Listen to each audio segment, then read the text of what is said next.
Hello student, this is Priyanka. I am your pharma educator in B pharmacy category. तो आज हम पढ़ने वाले हैं physicochemical properties in relation to biological action. ये डायरेक्ट क्वेश्चन आपके आते हैं यूनिवर्सिटी पेपर में 10 और 12 मार्क्स के लिए। क्वेश्चंस के पैटर्न इस तरह हो सकता है कि discuss physicochemical properties in relation to biological action. तो आपको ये 6 पैरामीटर टोटली एक्सप्लेन करना होगा अपने पेपर्स पे, ताकि आपको ये हाथ के मार्क्स कभी जाए ना। तो सबसे पहले पैरामीटर्स जो होता है वो आयोनाइजेशन।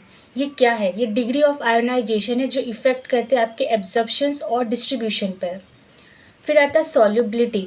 ये क्या है? ये कंट्रोल करेगा डिसोल्यूशन रेट को और एक्सटेंड करता है एब्जॉर्प्शन। एंड थर्ड पैरामीटर क्या कहता है? Partition coefficient. ये डिटरमाइन करेगा आपका लिपिड सॉल्युबिलिटी और मेम्ब्रेन परमिएबिलिटी को। फोर्थ पैरामीटर आपका हाइड्रोजन बाइंडिंग, किस तरह इन्फ्लुएंस करता है solubility, receptor binding and molecular recognisation. Then आता है प्रोटीन बाइंडिंग। ये अफेक्ट्स करता है आपके डिस्ट्रीब्यूशन को, फ्री ड्रग कॉन्सेंट्रेशन को and durations of action. Number 6 parameter जो चिलेशन वो रिड्यूस और इन्हांस करता है टॉक्सिसिटी और इम्प्रूव करता है आपकी स्टेबिलिटी को। तो ये 6 पैरामीटर डिटेल्स आज हम पढ़ते हैं। सबसे पहला पैरामीटर आयोनाइजेशन। आयोनाइजेशन क्या होते हैं? The properties of any atoms और molecules losing gain electrons and acquired a positive और नेगेटिव चार्ज। एक ऐसी प्रॉपर्टीज एटम का जिसका मॉलिक्यूल्स अपना चार्ज को लूज करे और गेन करे, जिसे हम अनायंस भी कहते हैं। एक तो होता है पॉजिटिव चार्ज, एक नेगेटिव चार्ज। जो रिलीज करेगा, जो देगा, देने वालों को हम कहते हैं कटायन, और जो लेता है टेकन, उसे कहते हैं हम अनायन।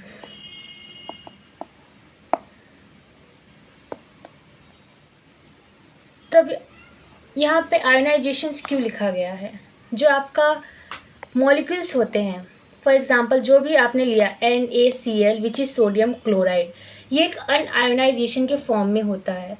तो इसे हम आयोनाइजेशन के फॉर्म में किस तरह लाते हैं?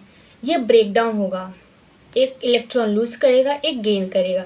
तो हमारा Na+ और Cl-, तो ये दोनों ही आयोनाइजेशन फॉर्म में आ जाते हैं। आयोनाइजेशन को हम आयोनिक फॉर्म कहते हैं और अनआयोनाइजेशन को हम नॉन आयोनिक फॉर्म्स कहते हैं। अब हम जानते हैं क्या रिलेशन टू बायोलॉजिकल एक्शंस होता है आयोनाइजेशन का। Rate of ionisation in biological action activity is crucial in human animals. ये रेट ऑफ ट्रांसफरेंस को इंक्रीज़ कर देगा, रिएक्शन इंक्रीज़ कर देता है, आपके बायोलॉजिकली एक्शंस को इंक्रीज़ कर देता है ह्यूमंस और एनिमल्स में। उनकी जो एक्टिविटी है वो इंक्रीज़ कर देता है। आयोनाइजेशन एक इम्पॉर्टेंट रोल प्ले करता है आपका फार्माकोकाइनेटिक्स में। फार्माकोकाइनेटिक्स क्या होता है? ये मूवमेंट होता है किसका? ड्रग का। किस में? आपकी बॉडी में। The movement of drug in humans और एनिमल्स, तो इसे कहते हैं फार्माकोकाइनेटिक्स। फार्माकोकाइनेटिक्स में इन्वॉल्व होता है ADM which is absorption, distribution, metabolism और एक्सक्रिएशन। किस तरह आपका ड्रग इन सब पाथवे से होके निकल जाता है, एक्सक्रिएट हो जाता है वो। अब हम बात करते हैं सॉल्युबिलिटी की। एक ड्रग जो सेल मेम्ब्रेन जो होता है हमारा, वो फॉस्फोलिपिड का बना होता है। वो लिपोफिलिसिटी नेचर्स का होता है, जिसके कारण हमारे जो ड्रग है वो 2 नेचर फॉलो करते हैं, एक हाइड्रोफिलिक, एक लिपोफिलिक। लेकिन अगर हमारे ड्रग में अगर वो लिपोफिलिक सिर्फ है तो वो सेल मेम्ब्रेन क्रॉस नहीं कर सकता। अगर वो हमारा ड्रग की प्रॉपर्टी हाइड्रोफिलिक है तो भी वो हमारा सेल मेम्ब्रेन क्रॉस नहीं कर सकता। ये हम आगे जानेंगे आखिर क्यों ऐसा होता है।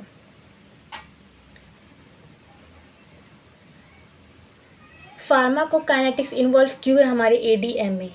एब्जॉर्प्शन सबसे इम्पॉर्टेंट है। एब्जॉर्प्शन, उसका एब्जॉर्प्शन अच्छे से होना चाहिए। जैसे अनायन और कटायन जो चार्ज है उसका एब्जॉर्प्शन जब होगा तब वो डिस्ट्रीब्यूट हो पाएगा। प्रॉपरली सेल मेम्ब्रेन को क्रॉस कर पाएगा, प्रॉपरली वो हर ऑर्गन के पास जाकर उसे डिस्ट्रीब्यूट करता है। डिस्ट्रीब्यूट करने के बाद आता है मेटाबॉलिज्म। लिवर आपका सबसे ज़्यादा मेटाबॉलिज्म साइट है, जिसमें आपके ड्रग्स का मेटाबॉलिज्म्स होता है, एंजाइमेटिकली आपका रिएक्शंस होता है, इंक्रीज़ होता है। जो भी आपका ड्रग है वो किस तरह, अगर वो फ्री ड्रग है तो वो एक्सक्रिएट हो सकता है इजीली, लेकिन वो अगर बाउंडेड ड्रग है तो वो एक्सक्रिएट नहीं हो सकता, वो टॉक्सिसिटी इंक्रीज़ करता है। ये हम देखेंगे प्रोटीन बाइंडिंग में कि कैसे ये प्रोसेस करता है। देन क्या इम्पॉर्टेंट रोल होता है हमारी बॉडी के लिए कि आयोनाइजेशन क्यों इम्पॉर्टेंट है। Ionisation from a drug hydrophilic in nature. Ionisation जो ड्रग होता है वो हाइड्रोफिलिक नेचर का फॉर्म हो जाता है, लेकिन अनआयोनाइजेशन फॉर्म ऑफ जो ड्रग होता है वो लिपोफिलिक इन नेचर का होता है। इसीलिए एक ड्रग का आयोनाइजेशन और अनआयोनाइजेशन होना दोनों ही ज़रूरी होता है। दोनों में एक गुड बैलेंस होगा तब जाके हमारे ड्रग डिसोल्यूशंस रेट में आएंगे, तब वो सॉल्युबल बन पाएगा, तब वो ड्रग हमारे फ्लूइड बैलेंस ऑफ आयोनाइजेशन कर पाएंगे। Unionisation form better for pharmacokinetics properties like absorption, distribution, metabolism और एक्सक्रिएशन। इन दोनों का ही बैलेंस आपके ड्रग को काफ़ी बेटर बनाता है। अब हम जानते हैं क्या इम्पॉर्टेंट सॉल्युबिलिटी होते हैं related to a biological action. सबसे पहला फैक्टर है डिसोल्यूशन। एक ड्रग का टूटना, प्रॉपर सॉल्यूशन फॉर्म में आना, ताकि वो इजीली आपके एब्जॉर्ब हो पाए, इजीली आपका जो ड्रग है वो डिज़ोल्व हो पाए आपके बॉडी फ्लूइड से, ताकि वो इम्पैक्ट करे, आपके ड्रग एक्शन इंक्रीज़ करे। डिसोल्यूशंस ड्रग जो होते हैं वो काफ़ी जल्दी आपका एब्जॉर्प्शन हो जाता है। एब्जॉर्प्शन क्या होता है? Only soluble can cross a biological membrane. अगर ड्रग आपका एब्जॉर्प्शन फॉर्म में है, अगर ड्रग आपका सॉल्यूशन फॉर्म में है, अगर आप उसको एडमिनिस्ट्रेट करते हो तो वो आपका सेल मेम्ब्रेन बायोलॉजिकली जल्दी ही क्रॉस कर सकता है, वो इंक्रीज़ करता है बायो एबिलिटी। देन आता है डिस्ट्रीब्यूशन। सॉल्यूबल ड्रग काफ़ी इजीली मूव हो जाता है हमारी बॉडी से और बॉडी फ्लूइड में, ताकि वो बेटर डिस्ट्रीब्यूटर हो जाए और टारगेट टिश्यू पे जाके वो हमें अच्छे थेरापेटिकल इफ़ेक्ट्स को शो करे। बायोलॉजिकल एक्शन, जो हमारे ड्रग है वो सॉल्यूशंस होते इंटरैक्ट करते रिसेप्टर से, एंजाइम से, ताकि थेरापेटिकल इफ़ेक्ट्स हम अचीव कर पाए। एलिमिनेशन, फाइनली जो ड्रग ये सब प्रोसेस फार्माकोकाइनेटिक्स करने के बाद, इफ़ेक्ट शो करने के बाद, फार्माकोडायनेमिक्स होने के बाद जो हमारा ड्रग्स है वो किस तरह एक्सक्रिएट हो जाता है किडनीज, लिवर से। फास्ट और एफिशिएंट एलिमिनेशंस होता है ड्रग का। ऐसे कौन से मेथड जिससे आप सॉल्युबिलिटी ड्रग को इम्प्रूव कर सकते हो? जैसे आप कर सकते हो alter the structures of molecules, आप चेंज कर सकते हो ताकि उनकी इम्प्रूव हो जाए सॉल्युबिलिटी। स्ट्रक्चर चेंज करते ही आप को सॉल्वेंट डाल सकते हो, जैसे इथेनॉल और भी एग्जांपल्स होते हैं। जैसे एडिशंस कर सकते हो सर्फेक्टेंट्स को, कॉम्प्लेक्सेशन आप ऐड कर सकते हो। तो ये कुछ 4 फैक्टर्स हैं जिससे आप इम्प्रूव कर सकते हो आपकी सॉल्युबिलिटी ड्रग का। हमने देखा कि कैसे drug must be in solution before it's can show it's action. कैसे वो सॉल्यूशन फॉर्म में आता है सबसे पहले ड्रग, फिर वो डिसोल्यूशन होता है इनटू अ सॉल्यूशन में, देन वो एब्जॉर्प्शन होता है आपके सेल मेम्ब्रेन में, फिर वो डिस्ट्रीब्यूट हो जाएंगे आपके सारे ऑर्गन्स में, फिर वो साइट ऑफ एक्शन पे जाके टारगेट साइट ऑफ एक्शन लेगा जहाँ आपको चोट लगा है या फिर आपको थेरापेटिकल इफेक्ट चाहिए, वहाँ पे जाके वो आपके बाइंड हो जाएगा और उस एरिया पर्टिकुलर एरिया को वो ठीक करता है। देन वो एक्सक्रिएट हो जाता है अगर वो फ्री रहा तो। अगर वो फ्री नहीं रहा तो क्या होगा, वो टॉक्सिसिटी इंक्रीज़ करेगा और वो वहीं रहेगा, वो आगे साइट ऑफ एक्शन के पास नहीं आता। फिर कुछ की पॉइंट्स है, जैसे drug must be have a solution, dissolve form, can be absorb biological system and show it's activity. तो ये था आयोनाइजेशन की कुछ इम्पॉर्टेंस, उसकी सॉल्युबिलिटी, उसके डेफिनेशंस, बायोलॉजिकल एक्शंस, उसकी फार्माकोकाइनेटिक्स किस तरह से इन्वॉल्व है आपके एब्जॉर्प्शन, डिस्ट्रीब्यूशन और मेटाबॉलिज्म एक्सक्रिएशन के अंदर। आपके पास कौन से ऐसे इम्प्रूव सॉल्युबिलिटी ड्रग है जिससे आप कर सकते हो ठीक अपने ड्रग को आप सॉल्युबली मोस्ट स्टेबल और एफिशिएंसी बना सकते हो, तो ये कुछ फैक्टर्स हमने देखा। अब हम बात करते हैं सॉल्युबिलिटी के बारे में। क्या है सॉल्युबिलिटी? एक ड्रग का सॉल्युबल होना क्यों ज़रूरी होता है? हम जानते हैं सॉल्युबिलिटी क्या है। सॉल्युबिलिटी क्या है? The maximum amount of solute can dissolve in a given solvent at a specific condition, usually expressed as a gram of solute per 1000 ml solvent in solution of a drug given a temperature। जितना आपका maximum amount solute का होगा उतना ही आपका dissolve होगा given solvent में, जिसके कारण स्पेसिफिक कंडीशंस उसे रिक्वायर्ड होंगी ताकि वो एक्सप्रेस कर सके अपनी सॉल्युबिलिटी को। कुछ गिवन टेम्परेचर्स होगा। अब हम जानते हैं solute plus solvent is equals to solution. हम सब जानते हैं कि solute plus solvent is equal solution होता है, लेकिन हम इन तीनों को जब ऐड करेंगे तो वो क्या बनता है? डिसोल्यूशन। डिसोल्यूशन मीन्स एक ऐसा प्रोसेस जहाँ सॉल्यूट जो होता है वो गेटिंग डिस्पर्स्ड होता है in a solvent to form a solution. एक ड्रग का सॉल्यूशन फॉर्म में आना काफ़ी ज़रूरी होता है। सॉल्युबिलिटी फैक्टर्स क्या है जो अफेक्ट कर सकते हैं? ऐसे कौन से फैक्टर्स है जो सॉल्युबिलिटी पे आपके अफेक्ट्स करते हैं? जैसे ये डिपेंड होता है अपने नेचर ऑफ सॉल्यूट और सॉल्वेंट के ऊपर। इसका नेचर क्या है सॉल्यूट का? टेम्परेचर, एक अच्छा टेम्परेचर प्रोवाइड करना, उसका पीएच और प्रेशर, ये सॉल्यूट का नेचर्स होते हैं।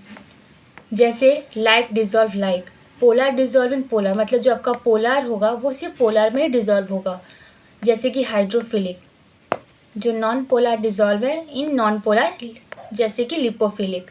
हाइड्रोफिलिक सिर्फ हाइड्रोफिलिक में जाके डिज़ोल्व हो सकता है, लिपोफिलिक सिर्फ लिपोफिलिक में ही जाके डिज़ोल्व हो सकता है। तो ऐसे कौन से फैक्टर्स हैं जिससे आप अपने ड्रग की सॉल्युबिलिटी इम्प्रूव करते हो? जैसे कि आपने देखा होगा ऊपर आयोनाइजेशन में आपकी जो मॉलिक्यूल्स का स्ट्रक्चर है आप उसे बदल दीजिए, अल्टर कर दीजिए, जिसके कारण उसकी सॉल्युबिलिटी इम्प्रूव हो जाती है। आप अपने को सॉल्वेंट को चेंज कर सकते हैं, उसमें डाल सकते हैं आप इथेनॉल, जिसकी सॉल्युबिलिटी इम्प्रूव हो सकती है। आप सर्फेक्टेंट ऐड कर सकते हो जिससे सॉल्युबिलिटी इंक्रीज होती है, इम्प्रूव होती है। कॉम्प्लेक्सेशंस आप कर सकते हो अपने ड्रग में जिससे उसकी सॉल्युबिलिटी इम्प्रूव होती है। ड्रग सॉल्यूट क्यों होना चाहिए? सॉल्यूशन फॉर्म में क्यों आना चाहिए? ताकि वो आपका एक्शन सोक कर पाए इजीली। क्यों ऐसा? जब आप एडमिनिस्ट्रेट करते हो कोई भी ड्रग को तो सबसे पहले डिसोल्यूशंस फॉर्म में आता है, डैट मीन्स आपका सॉल्यूशन फॉर्म में आता है। क्योंकि हमारी बॉडी में जो सॉल्यूशन होते हैं ड्रग सॉल्यूशन, वो डिसोल्यूशन में आते ही उनकी इंक्रीज हो जाती है एब्जॉर्प्शन। जीआईटी ट्रैक जाने से पहले आपका जो ड्रग होगा वो डिसोल्यूशंस फॉर्म में आ जाता है ताकि उनका एब्जॉर्प्शन फास्ट हो। लिपोफिलिक को क्रॉस कर पाए, हाइड्रोफिलिक को हाइड्रोफिलिक, क्योंकि हमारा जो सेल मेम्ब्रेन होता है वो दो तरह की लेयर्स के फॉर्म होता है। ऊपर की ओर होता है हाइड्रोफिलिक और नीचे उनका टेल होता है लिपोफिलिक। अब हम बात करते हैं डिस्ट्रीब्यूशन। जैसे आपका एब्जॉर्प्शन होगा वैसे डिस्ट्रीब्यूशन होगा। कैपिलरी वो क्रॉस कर पाएगा, वो हर ऑर्गन के पास जा पाएगा। हर ऑर्गन के साथ साथ वो टारगेटेड टिश्यू डैमेज जो हुआ है साइट ऑफ एक्शन जिसे कहेंगे, वो वहाँ जाके आपको शो करने लग जाएगा। उसके बाद अगर ड्रग फ्री है तो वो एलिमिनेशन के थ्रू, किडनी के थ्रू वो बाहर निकल जाएगा, एक्सक्रिएट हो जाएगा। तो कुछ की पॉइंट्स है जो आपको रिमेंबर होना ही चाहिए। जैसे drug must be in solution या डिज़ोल्व फॉर्म। आपका जो ड्रग है हमेशा डिज़ोल्व फॉर्म में होना चाहिए ताकि उनका एब्जॉर्प्शन अच्छा हो, उनका बायोलॉजिकल सिस्टम और उनकी एक्टिविटी काफ़ी अच्छी शो करे। कोई भी ड्रग अगर सॉल्यूशन फॉर्म में है तो उसकी एक्टिविटी शो काफ़ी अच्छी होती है क्योंकि उनका एब्जॉर्प्शन बहुत अच्छा होता है। Dissolution before absorption, drug must be dissolve in a body fluid ताकि वो इम्प्रूव कर सके एब्जॉर्प्शन और डिसोल्यूशन को। अगर एब्जॉर्प्शन की बात करें तो only soluble can cross a biological membrane, क्योंकि वो हाइड्रोफिलिक और लिपोफिलिक दोनों ही होते हैं। इसीलिए एक ड्रग का अनआयनाइजेशन और आयनाइजेशन फॉर्म दोनों ही होना बहुत ज़रूरी है, जिसके कारण आपका इंक्रीज़ करता है बायो एबिलिटी को। देन आता है डिस्ट्रीब्यूशन, सॉल्यूशन कैसे ड्रग को मूव हुआ easily in blood and body fluid ताकि वो बेटर डिस्ट्रीब्यूशन कर सके, टारगेट सेल पे जा सके और एक बेटर थेरापेटिकल इफेक्ट शो करे, यानी कि बायोलॉजिकल एक्शन जिसे कहते हैं हम लोग। Drug in a solution can interact with receptor और एंजाइम, वो इंटरैक्ट कर सकता है एंजाइम से और रिसेप्टर से वो बाइंड हो सकता है प्रॉपरली, जिसके कारण आपको थेरापेटिकल इफेक्ट्स अचीव हो जाता है, यानी आपको मिल जाता है। फिर हम लेंगे एलिमिनेशन, किस तरह का सॉल्युबल ड्रग जो होता है एक्सक्रिएट करता है ईजिली, किडनी के थ्रू, लिवर के थ्रू, तो वो फास्ट और एफिशिएंट एलिमिनेशन जिसे हम कहते हैं। तो कुछ important solubility relation to biological actions थे। क्या ऐसे की पॉइंट्स हैं जो आपको याद होने ही चाहिए, जैसे solubility is a key physicochemical properties that determine the absorption, distribution, efficiency and elimination of a drug. देखो बच्चा, जब ड्रग का बेटर एब्जॉर्प्शन होगा, जब वो ड्रग टारगेटेड रिसेप्टर पर बाइंड हो जाएंगे, तब वो आपको बेटर एक्शन और थेरापेटिकल इफेक्ट शो करते हैं। ओके, अब हम बात करते हैं लिपोफिलिसिटीज एंड पार्टीशन कोफिशिएंट। लिपोफिलिसिटी और पार्टीशन कोफिशिएंट हम क्यों पढ़ते हैं, ताकि हम समझ पाए कि हमारा जो सेल मेम्ब्रेन है वो किसका बना होता है और हमारे ड्रग को ऐसे क्या प्रॉपर्टीज़ में इम्पोर्टेंस है ताकि वो इस सेल मेम्ब्रेन को क्रॉस करके वो काफ़ी अच्छे और काफ़ी ज़्यादा थेरेपेटिकल इफ़ेक्ट शो कर सकें। जैसे लिपोफिलिसिटी यानी कि लिपिड, लिपो से लिपिड, ये याद ही रहेगा आपको। तो बायोलॉजिकल जो मेम्ब्रेन होता है हमारा लिपोफिलिसिटी नेचर का होता है। सेल मेम्ब्रेन जो भी आपका बना होता है वो किस नेचर का होगा, लिपिड नेचर का होगा, क्योंकि वो लिपिड का बना होता है। The rate of drug transfer is directly related to a lipophilicity of a molecules. जो आपका रेट ऑफ ड्रग होगा कैसे ट्रांसफ़र होता है, डायरेक्टली रिलेट करता है आपके लिपोफिलिसिटी से, वो मॉलिक्यूल्स होते हैं। क्या इम्पोर्टेंस है आपकी लिपोफिलिसिटी के लिए, ये हेल्प करता है आपके nature of drug that hydrophilic और लिपोफिलिक। ये जानने में मदद करता है कि आपका जो ड्रग है वो किस नेचर का है। अगर वो सेल मेम्ब्रेन क्रॉस कर पाता है डैट मीन्स आपका जो ड्रग है वो हाइड्रोफिलिक और लिपोफिलिक दोनों ही नेचर का है। अगर वो क्रॉस नहीं कर पाया इसका मतलब या तो ये सिर्फ हाइड्रोफिलिक होगा या तो सिर्फ ये लिपोफिलिक ही होगा।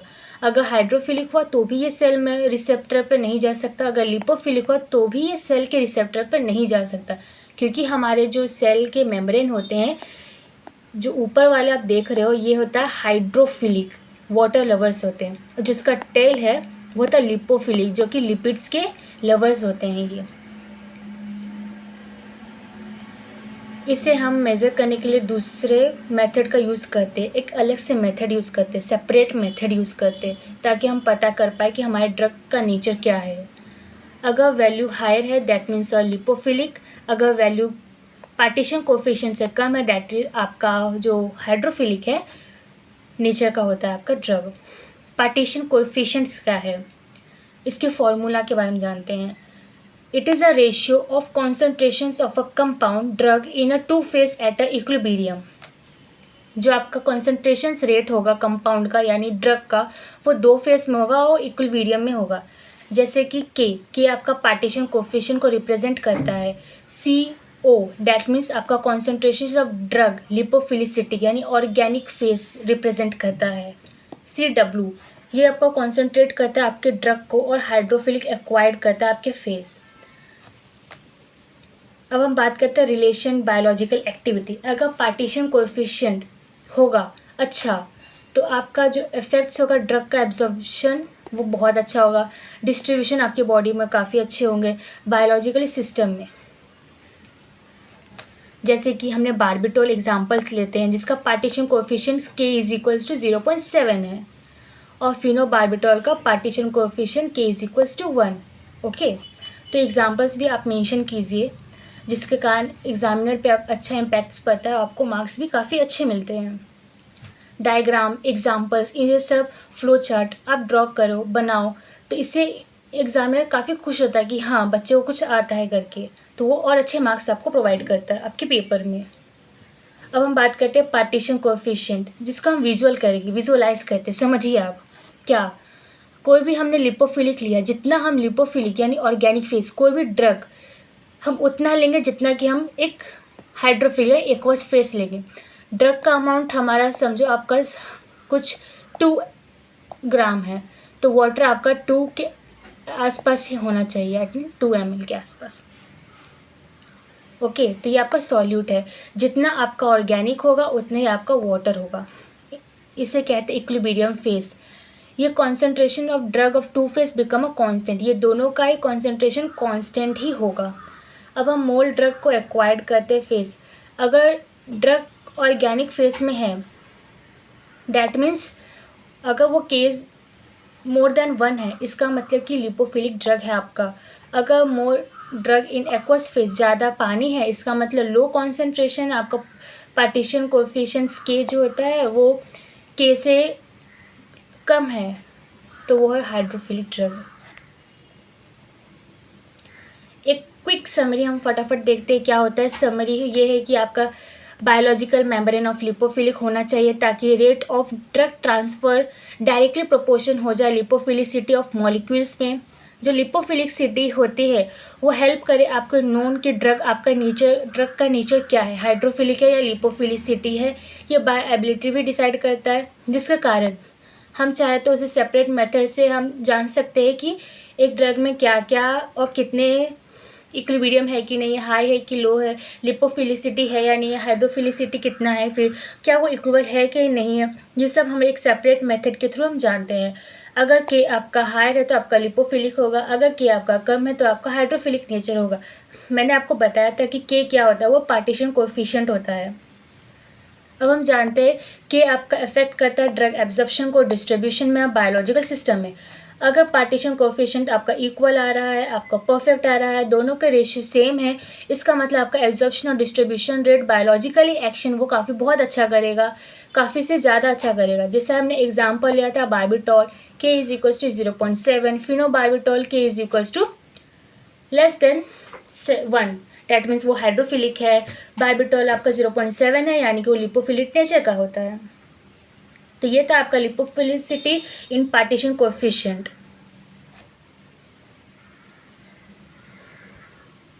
चलिए अब हम जानते हैं बच्चों हाइड्रोजन बॉन्डिंग। क्यों इम्पोर्टेंट है हाइड्रोजन बॉन्डिंग? जैसे कि डेफिनेशन देखिए, क्या कहता है डेफिनेशन। डेफिनेशन ये है कि hydrogen bondings occur between an electropositive atom. क्या? हाइड्रोजन बॉन्डिंग अकर बिटवीन किसमें? इलेक्ट्रोपॉजिटिव एटम, जैसे कि oxygen, nitrogen, sulphur, fluorine and hydrogen atom attach to another electron negative. अगर पॉजिटिव चार्ज है तो सीधी सी बात है वो नेगेटिव की तरफ अट्रैक्ट होगा, वो बॉन्ड बनाएगा, उस बॉन्ड को हम कहते हैं हाइड्रोजन बॉन्डिंग। जैसे कि हमने H2O देखा है, वाटर, इसमें क्या होता है, ये बेस्ट हाइड्रोजन बॉन्डिंग का एक एग्जाम्पल है। अब हम देखते हैं हाइड्रोजन बॉन्डिंग्स सिर्फ ऑक्सीजन, नाइट्रोजन और सल्फर, फ्लोरीन, ये काफ़ी इंपॉर्टेंट एटम्स है जिसे आपको हमेशा याद रखना है। हाइड्रोजन बॉन्डिंग्स अगर पूछे तो पूछना है, आपको बताना ही भी है। वैसे भी आपको 6 पैरामीटर इंपॉर्टेंट्स है तो आपको ये मेंशन तो करना ही पड़ेगा। डायग्राम, फ्लो चार्ट आप डालिए ही डालिए। प्रॉपर्टीज़ ऑफ हाइड्रोजन बॉन्डिंग क्या कहती है कि इम्पॉर्टेंस होता है role in drug action, effect करता है आपके ड्रग एब्सॉर्प्शन को, डिस्ट्रीब्यूशन में हेल्प करता है, इफेक्ट करता है लिपिड सॉल्युबिलिटी और मेम्ब्रेन परमिएबिलिटी। ये आपका इंक्रीज करेगा पोलैरिटी और लो करेगा लिपिड सॉल्युबिलिटी को। ये कुछ प्रॉपर्टी हाइड्रोजन बॉन्डिंग को ये इंक्रीज करता है। हाइड्रोजन बॉन्डिंग आपका इंक्रीज करेगा पोलर को, वाटर हाइड्रोफिलिक सॉल्युबिलिटी इंक्रीज करता है। ये essential for interactions of drug with receptor, drug और रिसेप्टर का बाइंडिंग होने में भी मदद करता है। इसे कहते हैं हम लोग हाइड्रोजन बॉन्डिंग। वैसे हाइड्रोजन बॉन्डिंग में हम 2 टाइप्स देखते हैं। एक होता है इंटर मॉलिक्यूल्स,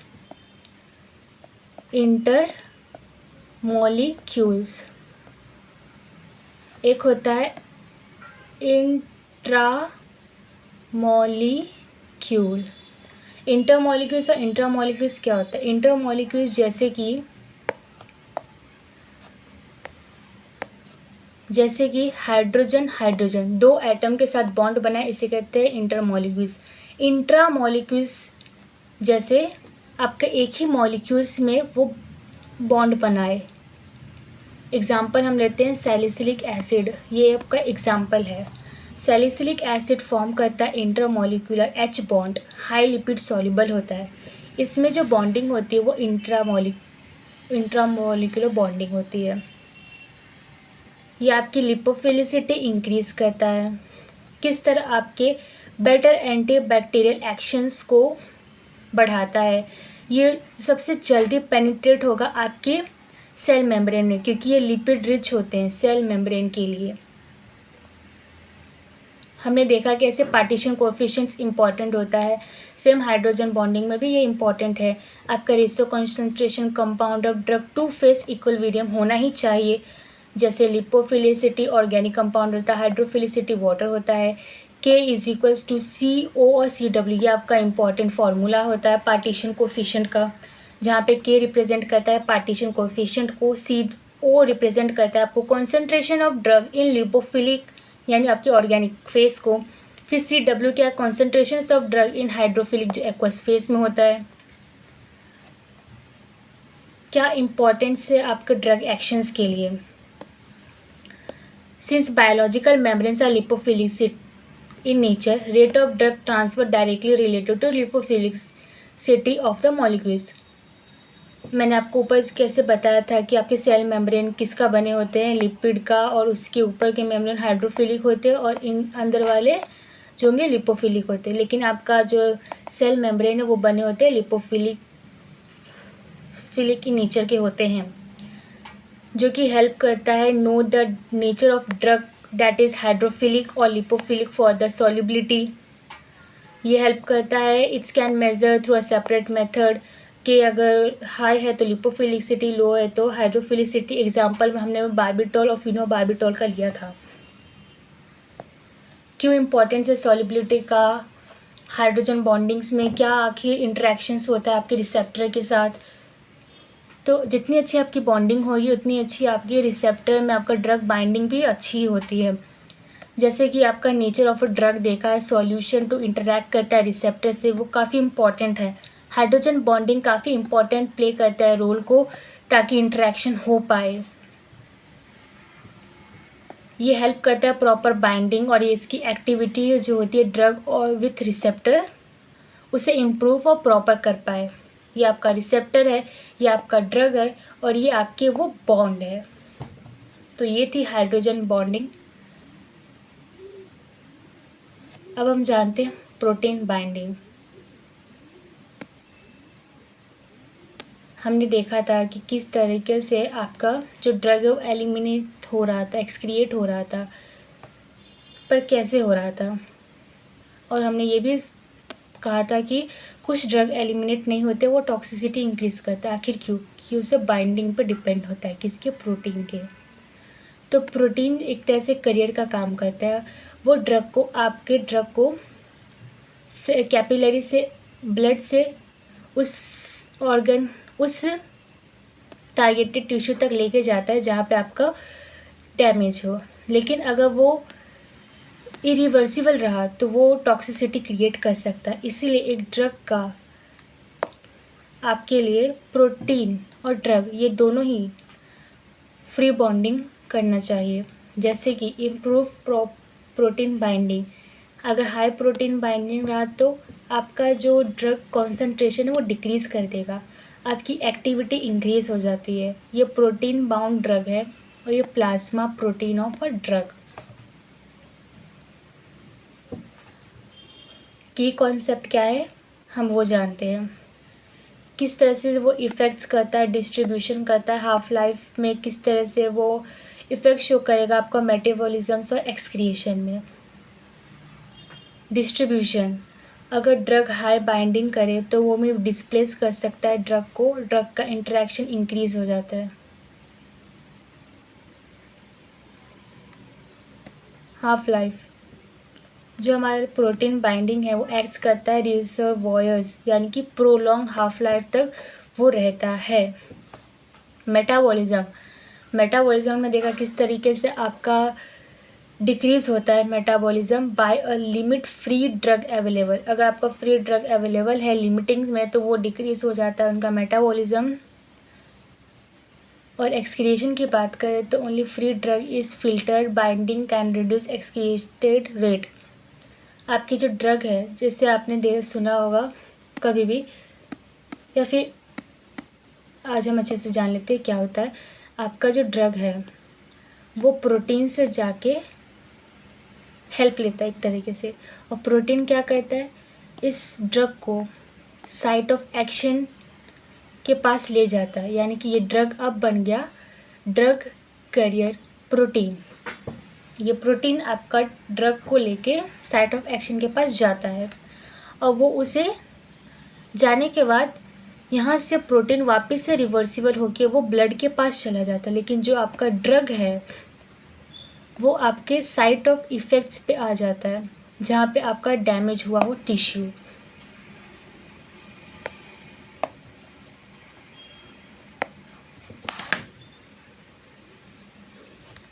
ये रहा आपका ड्रग, किस तरीके से आपके प्रोटीन्स ने आपको हेल्प किया ताकि वो आप क्रॉस कर पाओ कैपिलरी।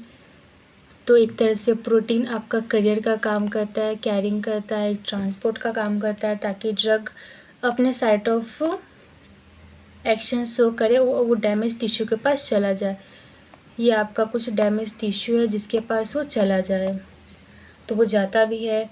लेकिन प्रोटीन जो होता है वो वहाँ से वापस से रिवर्सिबल प्रोसेस और वापस से वो ब्लड में आ जाता है। अगर ये प्रोसेस नहीं हुआ, अगर ये प्रोटीन नहीं आया ब्लड में, वो इसके साथ रहा, तो ना ये साइट ऑफ एक्शन शो कर सकता और ना ही ये ब्लड के पास जा सकता, जिसके कारण वो वहाँ टॉक्सिक इफ़ेक्ट शो कर देता है। तो ये आपका क्या है, टॉक्सिक इफ़ेक्ट। तो इसलिए आपका जो प्रोटीन है उसका अगर फ्री बाउंड रहा तो वो काफ़ी अच्छा प्रोटीन है आपके ड्रग के लिए। अगर अनबाउंड है, अनबाउंड और का फ्री है तो अच्छा रहा। लेकिन अगर बाउंड है किसी के साथ, वो फिक्स्ड वहीं पे हो रह गया, तो वो टॉक्सिसिटी क्रिएट कर देगा। ना वो पीछे जा पाएगा ना वो आगे जा पाएगा, वहीं बीच में लटक चुका है वो, और हमारी टॉक्सिसिटी इंक्रीज़ कर रहा है। अगर फ्री ड्रग है तो अच्छे से वो एलिमिनेट हो जाएगा, आपके ड्रग इफ़ेक्ट्स अच्छे दे देंगे। थेरेपेटिकल इफ़ेक्ट देने के बाद वो अच्छी तरह से बाहर निकल जाएगा ईजिली। अगर अब हम जानते हैं ड्रग इंटरेक्शन, जो हमारा ड्रग है with high bindings many displace other drug from a protein binding site. कोई भी ड्रग है वो हाई बाइंडिंग करता है तो वो डिस्प्लेस हो जाएगा अदर ड्रग के साथ। जैसे आपका बी ड्रग है वो हाई बाइंडिंग कर चुका है तो ए ड्रग आपका डिस्प्लेस में आया, ये डिस्प्लेस ड्रग है। और फ्री ड्रग, ये इंक्रीज़ करेगा आपके फ्री ड्रग को ताकि कंसंट्रेशन हो पाए, इन्हांस हो जाए आपकी drug interactions. Example warfarin displaying sulfonamide increase करे blood risk. Drug forms of a drug in plasma, किस तरीके से प्लाज्मा में आपका जो ड्रग रहता है वो फॉर्म होता है। जैसे कि आप जानते हो, मैंने अभी जस्ट कहा आपको कि फ्री ड्रग रहा तो आपकी एक्टिविटी और डिफ्यूज़न बहुत अच्छा होगा, फार्माकोलॉजिकल इफ़ेक्ट शो करेगा, वो एक्टिविटी को करेगा, क्रॉस करेगा आपके सेल मेम्ब्रेन, डिस्ट्रीब्यूट करेगा, मेटाबोलाइज करेगा, एक्सक्रिएट करेगा।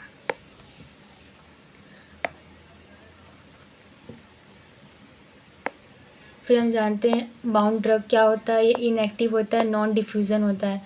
ये आपके जो होते हैं सेल मेम्ब्रेन उसको क्रॉस नहीं करेगा, वो वहीं पे स्टोर हो जाएगा और रिजर्वॉयर देगा, वो टॉक्सिसिटी भी इंक्रीज़ करता है।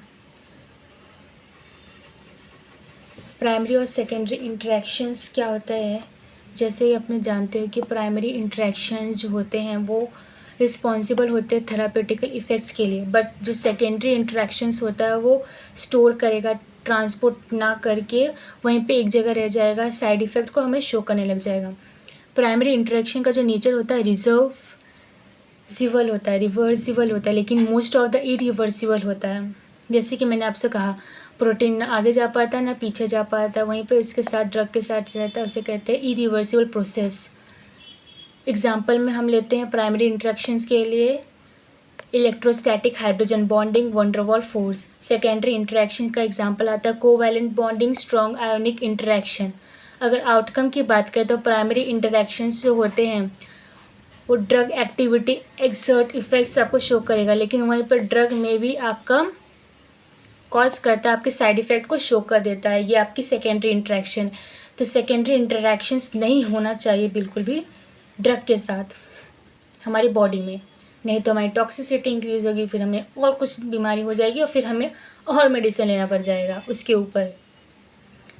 अब जानते हैं प्लाज्मा प्रोटीन क्या होता है। प्रोटीन इन्वॉल्व होता है रिवर्सिबल इंटरेक्शंस के ड्रग मॉलिक्यूल्स, जैसे कि अब एक ड्रग में बाइंडिंग कौन कौन से और किसके किसके साथ होती है। जैसे एल्ब्यूमिन, ये मेन प्रोटीन होता है, इसकी ड्रग और बाइंडिंग्स क्या करता है, acid drug preference. Alpha acid glycoprotein, ये बाइंड होते हैं बेसिक ड्रग के साथ। लिपोप्रोटीन, ये बाइंड होते हैं लिपिड सॉल्युबल ड्रग के साथ। इम्यूनोग्लोबिन, ये वीक बाइंडिंग होती है फॉर सम ड्रग।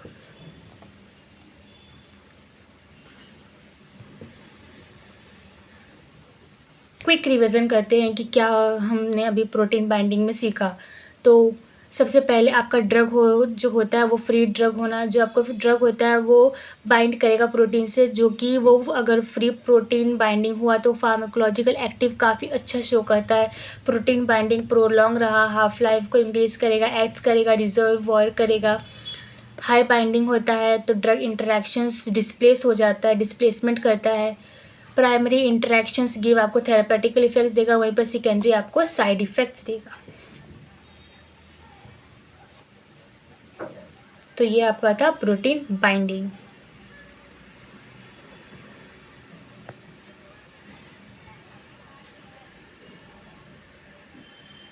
चिलेशन जानते हैं क्या होता है चिलेशन।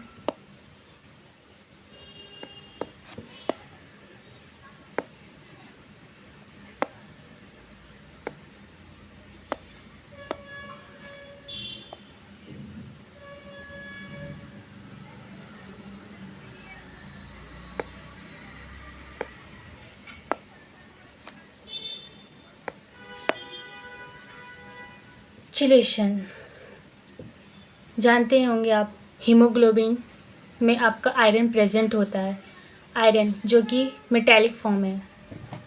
ओके, तो वो क्या करेगा, जो भी आपका ड्रग बाइंडिंग होगी वो आपका आयरन के साथ होता है। और सबसे इम्पॉर्टेंट बात, चिलेशन जो है वो मल्टी डेंटेड लिगेंड होता है, जिसके पास 2 और उससे ज़्यादा एटम्स होते हैं। ये उसके एजेंट है, जैसे कार्बोक्सिलिक हो गया, अमाइनो हो गया आपका। ये जो कुछ मॉलिक्यूल्स होते हैं ये मल्टी लिगेंड होते हैं। ये बाइंड करता है आपके मेटल आयन से और स्ट्रॉन्ग बॉन्ड को फॉर्म करते हैं ताकि वो स्टेबल रहे। उसका रिंग स्ट्रक्चर चिलेशंस रिंग काफ़ी अच्छा स्टेबल स्ट्रक्चर्स फॉर्म कर दे।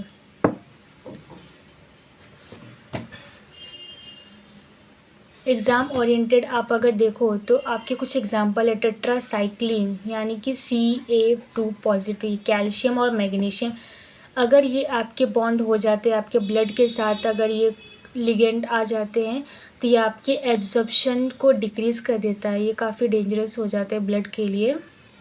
कॉम्प्लेक्सेशन अगर इसने फॉर्म कर दिया तो ये आपका ड्रग का एब्जॉर्प्शन डिक्रीज़ कर देगा। अगर फिनोबार्बिटूल ने कॉम्प्लेक्सेशंस फॉर्म किया तो आपके नॉन एब्जॉर्बेबल कॉम्प्लेक्स होता है। EDTA जो कि कैल्शियम है, ये आपके मेम्ब्रेन परमिएबिलिटी को भी डिक्रीज़ करता है। जैसे कि चिलेटिंग एजेंट जो होता है पॉलीमर टेट्रासाइक्लिक का कैल्शियम मैग्नीशियम मेटल आयंस होते हैं, ये इसका इफेक्ट्स आपने अभी देखा, एब्जॉर्प्शन डिक्रीज़ करते हैं। फिनोबार्बिटोल जो होता है पॉली इथाइल ग्लाइको जो कि नॉन एब्जॉर्बेबल कॉम्प्लेक्स कंपाउंड है। EDTA क्या होता है, इथाइलिन डायमाइन टेट्राएसिटिक एसिड जो कि डिक्रीज करते आपको मेम्ब्रेन। आप इसे लिख लीजिएगा, हो सके तो लिखने की ज़रूरत नहीं है, आप डायरेक्ट इसे पढ़ सकते हैं। ये इतनी इजी फॉर्म में आपको दिया गया है। अब हम बात करते हैं चिलेशन का क्या साइड इफ़ेक्ट होता है। हमने देखा अगर चिलेशन बॉडी में फॉर्म हो गया, इसके मतलब जो हमारा चिलेटिंग एजेंट होता है वो रिड्यूस करेगा ड्रग एब्जॉर्प्शन को, वो डिक्रीज़ करेगा परमिएबिलिटी को, वो लो करेगा थेरापेटिकल इफ़ेक्ट्स को, वो पोटेंशियली थेरापेटिकल फेलियर्स हो जाते हैं। वो पॉसिबल होता है, इसका adverse effect due to alter absorption और डिस्ट्रीब्यूशन होता है। अगर आपका ड्रग डिक्रीज़ हुआ, फ्री ड्रग डिक्रीज़ हुआ, तो आपका फार्माकोलॉजिकल इफ़ेक्ट्स जो होता है वो शो नहीं करता, ना थेरापेटिकल इफ़ेक्ट शो करता है। क्विक रिवीजन करते हैं। चिलेशन होता है जो आपका रिड्यूस करेगा absorptions, membrane permeabilities, non absorbable complex होता है with metals and polymer leading to decrease the pharmacological effects. Exam point of view आपको डेफिनेशन और एग्जाम्पल्स, उसका क्या इम्पैक्ट्स पड़ता है, एक्शंस क्या है, उसका साइड इफ़ेक्ट्स क्यों होता है और कैसे होता है, वो आपको सब लिखना पड़ेगा। ये चिलेशंस और कॉम्प्लेक्सेशन। अब हम बात करते हैं स्टीरियोकेमिकल एक्सपेक्ट और ड्रग मॉलिक्यूल्स। स्टीरियोकेमिकल एक्सपेक्ट क्या है ये? तो आपका स्टीरियोकेमिकल्स क्या कहता है? ये एक स्टडी है, 3 dimensional arrangement of atoms in molecules. It's deal with a special orientations of atoms groups in a molecules. एक तरह से आपका एक ब्रांच है, स्टडी ऑफ ब्रांच। आप उसमें क्या पढ़ते हो? ड्रग के मॉलिक्यूल्स, उसके स्ट्रक्चर्स को पढ़ते हो विथ 3 डायमेंशनल अरेंजमेंट उसका किस तरह होता है। अब बात करते हैं क्या इंपॉर्टेंट होता है understanding the interactions of a drug molecules in biological target. यहाँ पे 2 तरह के स्टीरियोकेमीज देखने को मिलता है। एक होता है ऑप्टिकल आइसोमेरिज्म, दूसरा होता है ज्योमेट्रिकल आइसोमेरिज्म। जो आपका ऑप्टिकल आइसोमेरिज्म है वो मॉलिक्यूल्स जो कि सेम मॉलिक्यूलर फार्मूला होते हैं उनके पास, बट उनका सीक्वेंस ऑफ बाउंडिंग एटम्स जो होते हैं वो डिफरेंट होते हैं, स्पेशल अरेंजमेंट डिफरेंट। जैसे एग्जांपल इनोनियम, आपका मिरर इफेक्ट सेम है, यानी कि इसका मॉलिक्यूलर फार्मूला सेम है, बट अगर आप इसको इसके ऊपर रखते हो तो ये थंब कुछ बाहर आ जाता है। तो ये आपका क्या हुआ? ये डिफरेंट हुआ, स्पेशल अरेंजमेंट से डिफरेंट हुआ, तो इसे कहते हैं optical isomerism. Geometrical isomerism, molecules have a same molecular formula, sequence of bond atom different but specially arrangement due to restricted rotation, जैसे सिस ट्रांस आइसोमेरिज्म। इनका मॉलिक्यूलर फार्मूला सेम होता है, सीक्वेंस भी सेम होता है, बट प्रॉब्लम यहाँ पे आता है कि इनका डबल बॉन्ड जो है वो रेस्ट्रिक्टेड है, वो इन दोनों को रोटेट होने नहीं देते। हाइड्रोजन और कैल्शियम को एक दूसरे को अपोजिट साइड रोटेट होने नहीं देते, क्योंकि ये डबल बॉन्ड एक तरह का रेस्ट्रिक्शन का काम करता है। सिस ट्रांस जिसे आइसोमेरिज्म हम कहते हैं। स्टीरियोकेमिकल के क्या क्या ऐसे फीचर्स हैं? जैसे आपने देखा पोटेंशियल बायोलॉजिकल एक्टिविटीज़ जो होते हैं वो टारगेटेड ड्रग पर मॉलिक्यूल्स डिपेंड होते हैं, जैसे कि फिजियोकेमिकल कैरेक्टरिस्टिक्स होना चाहिए, nature and types of functional group होना चाहिए, स्पेशल अरेंजमेंट होना चाहिए उस मॉलिक्यूल्स का, तब जाके एक पोटेंशियल बायोलॉजिकल एक्टिविटी एक ड्रग मॉलिक्यूल्स का डिपेंड करता है उसके ऊपर। फिजियोकेमिकल कैरेक्टर क्या है? फिजिकल और chemical properties that influence drug behaviours in body, example solubility, stability, lipophilicity और ionisation. Presence, natures and type function group कैसा होना चाहिए? उनका प्रेजेंस होना चाहिए, नंबर्स होना चाहिए, नेचर ऑफ फंक्शन ग्रुप होना चाहिए, जैसे कि अमाइंस आपने देखा, कार्बोक्सिलिक एसिड, डिहाइड्रोक्साइड, ये सब डिटरमाइन रिएक्टिविटी और interactions with the target. 3D oriented of atom, special arrangement of a molecules, 3D oriented of atoms of a group in space, stereochemistry in crucial for biological recognition in activity. In body, drug molecules interact with proteins and biological macromolecules, जैसे कि receptor, enzyme और transporters etcetera. इन सब के साथ drug का molecules interactions होना चाहिए, जैसे प्रोटीन और बायोलॉजिकली माइक्रोमेटिक शो कर पाए, वो रिसेप्टर, एंजाइम और ट्रांसपोर्टर भी कर पाए, और दिस इंटरेक्शन से स्टीरियो स्पेसिफिक। इन सब इंटरेक्शन को हम लोग क्या कहते हैं? स्टीरियो स्पेसिफिक कहते हैं।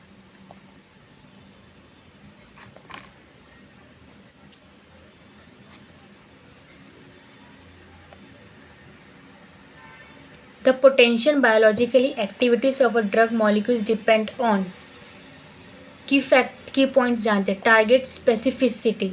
Only one stereoisomerism usually fits well into a biological target. Number 2, binding affinity. Proper special arrangement increase करता है बाइंडिंग एफिनिटी का. यहाँ पे उसके एग्जाम्पल्स है, जैसे अगर टारगेट स्पेसिफिटी का देखें एग्जाम्पल तो क्या है, ibuprofen in activity, ibuprofen in much less active. Binding affinity को हम देखें तो प्रॉपर स्पेशल अरेंजमेंट करता है, वो इंक्रीज करता है बाइंडिंग एफिनिटी को, जिसका एग्जाम्पल होता है one isomer bind strongly to the enzyme activity site. अब हम जानते हैं फार्माकोलॉजिकल रिस्पॉन्स कैसे शो करता है. Different isomerisms can produce different effects. Example thalidomide. One isomer is therapeutics another to teratogenic. Toxicity. Incorrect stereochemistry may be causes toxicity of or side effect. जैसे S carbon in safe, R carbon की toxicity और high doses की वजह से.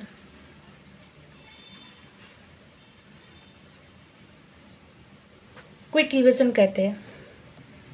इन सब की summary क्या है. Stereochemistry play a vital role in a drug design. Stereochemistry के वजह से आप ड्रग डिज़ाइन अच्छे से कर पाते हैं. एक वाइटल रोल प्ले करता है जब आप ड्रग को डिज़ाइन देते हो. उसके एक्शंस और डिटरमाइन करते हो हाउ ड्रग मॉलिक्यूल्स लुक, और किस तरीके से आपका ड्रग के मॉलिक्यूल्स दिखेगा, किस तरीके से फिट होगा उस रिसेप्टर के साथ, किस तरीके से वर्क करेगा, आपको बायोलॉजिकली एक्शन प्रोवाइड करेगा आपकी बॉडी में. वो अंडरस्टैंड करता है to help developing safe effective और सिलेक्टिव ड्रग. आपको समझने के लिए कि आपकी बॉडी को जो ड्रग है वो सेफ़ है कि नहीं, इफ़ेक्ट शो करता है कि नहीं. सिलेक्टिव ड्रग ही डिज़ायर थेरापेटिकल इफ़ेक्ट. जो सिलेक्टिव ड्रग होते हैं वो थेरापेटिकल इफ़ेक्ट शो करते हैं. तो ये सब हम कहाँ जानते हैं, स्टीरियोकेमिस्ट्री में ही हम समझ पाते हैं विथ मॉडल्स. कीवर्ड क्या है, stereochemistry, optical isomerism, geometrical isomerism, special arrangement और उसका बायोलॉजिकल एक्शन. इसके बारे में डिफ़ाइन कर देना. आप एग्जांपल्स लिख सकते हो. पूरी तरीके से आप हर एक पॉइंट्स कवर करके आप डिक्टेट कर सकते हो. एग्ज़ाम पॉइंट ऑफ व्यू आप सब चार्ट बनाइए. 10 मार्क्स से डायरेक्ट क्वेश्चंस में डेफिनेशन, स्टार्टिंग में आपको इंट्रोडक्शन से स्टार्ट करना पड़ता है. देन डेफिनेशन की फिजियोकेमिकल प्रॉपर्टीज़ क्या होते हैं, हमने ऊपर ही देखा उसे.